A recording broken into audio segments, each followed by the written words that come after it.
The swimsuit competition begins with Philippines. Now, 2204, your pageant blogger host. Subscribe. Magandang araw Pilipinas and good day pageant lovers! Ibinahagi ni Alexi May Brooks ng Iloilo City ang kanyang training o pag-iinsayo para sa swimsuit challenge ng Miss Universe of Philippines 2024 na ginanap kagabi sa Aqua, Boracay. Naging matagumpay ang pag-iinsayo ni Alexi May Brooks sa kanyang magandang pagdadala ng swimwear dahil pasok siya sa top 8 Best in Swimsuit Challenge ng MUPH 2024 competition.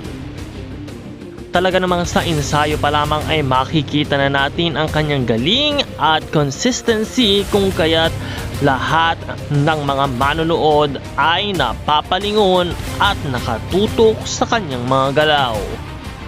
Once again, congratulations to our Miss Universe Philippines Best in Swimsuit Challenge winners.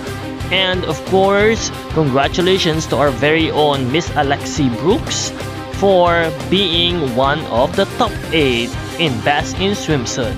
Maraming salamat sa iyong panonood at maraming salamat din sa iyong pagtutok sa channel na ito. Lagi pa po kami magbibigay ng mga updates.